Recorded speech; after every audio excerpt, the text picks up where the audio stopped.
Well, I need to add a note to this, and that is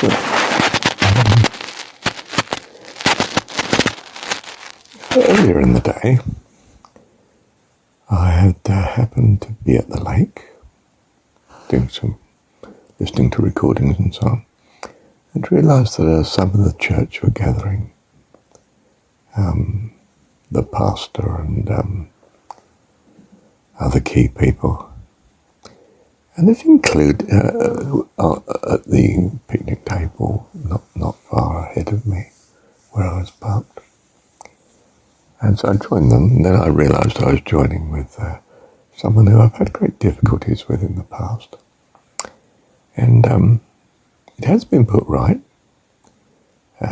in more recent months, to the extent where we're very civil with each other and correct. I think we both know that we somehow would like to put it right without bringing up the issues again, you know. And but I thought, well, I won't be put off. That's an amazing coincidence. I think this might be a God moment. I'm meant to be with this group. Let's go and see. And if not, well, I've lost nothing, have I? Anyway, it was very good. There was 7 of us there in all, including myself. And at some point I was able to ask the lady what was troubling her the previous day, because during the morning meeting at the church that we have each weekday morning, she came in on that particular day and was clearly very upset, and the pastor rushed out to pray for her in another room and so forth, and a couple of other people. And, I thought, well, perhaps it's bereavement. And I thought, no, the way he's talking, perhaps he's casting out some illness like cancer, or perhaps she just had an accident because she seemed to have to be helped to walk across the room. She was all shaky and so forth. But no, she said it was sort of a deep thing that troubles her spiritually, which is that she herself was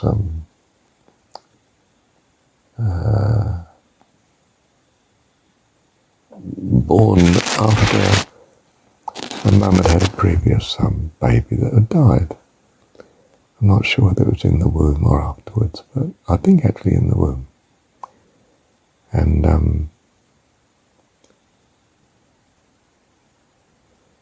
that somehow the lady felt that I'm talking to her, felt that she wasn't wanted, that the previous baby was wanted. I think that was the drift of things. Although she added that she felt Mum was a good mum in a way. I mean, very industrious, cooking and looking after the family and so on, and creative, I think. Even affectionate. But didn't destroy the conviction somehow of the problem that my church friend had experienced. And I was reminded, of course, of Mark Twain. My enemy is the person whose story I have not yet heard. And having heard this lady's story and her upset and how important it was to her, wow, give me a power of good. Suddenly I have a loving concern for her and compassion, and that washes away all the mistakes that she might have made as regards relating to her in the past. And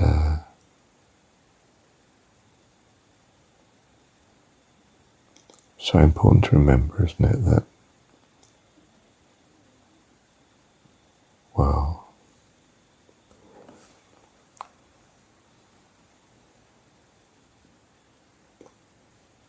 don't want to judge anyone. We don't want to give them bad in return for the bad that they might give us from time to time. And remind ourselves that if we knew them better, we wouldn't feel hostile. We'd understand, perhaps, that they are the way they are, way outside of their control. No matter how legalistic they might be and how much they believe that people have free will to do good and evil and some choose to do evil and, well, most should be punished for it, or certainly judged in the end by God.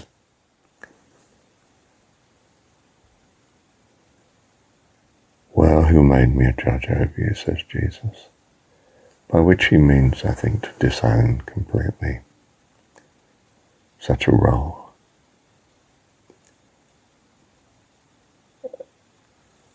God does allow, I think, certain malicious people to be instrumental in our experiencing as bad as we give, perhaps worse, or perhaps just enough to teach us anyway, whatever that is. That such is just not kingdom living, not the way to go. Such behaviour, bad behaviour, is not the way to go in heaven. You can't get to heaven that way. Just bring chaos to the place.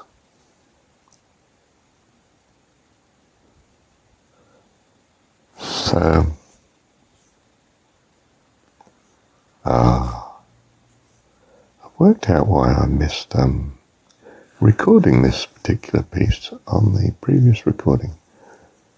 I think I had some inadvertently put my small finger over the microphone on the mobile phone that I use.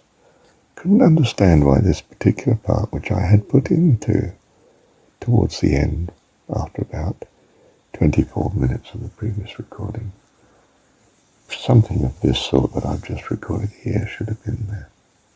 So I'm really glad I found out why that's the case, that it didn't.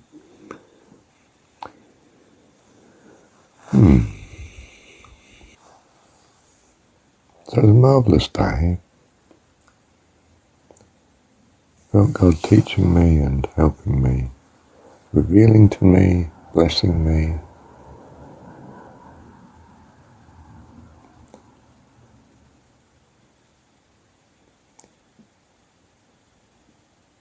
Well, just thankful for the day. Another lovely day. Thank you, Heavenly Father. Be attentive to the opportunities that open around you that God gives you. Practice being very thankful.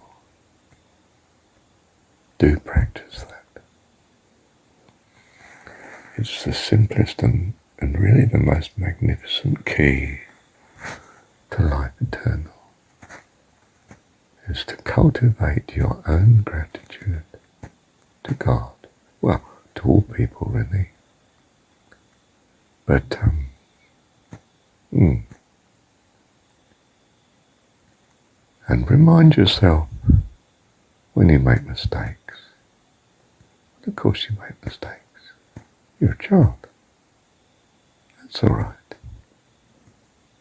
He's a very understanding parent. We expect our kids to make mistakes. We rush to their rescue because we love them. How much more our Heavenly Father loves us. Remind yourself. Don't beat yourself up. On the contrary, turn it to the realization how much you love him. And why? Because he is so caring for us. You and me. All of us. I think all is creation. How would he not love and care for what he's made? That would be nonsense, wouldn't it? Thank you, Heavenly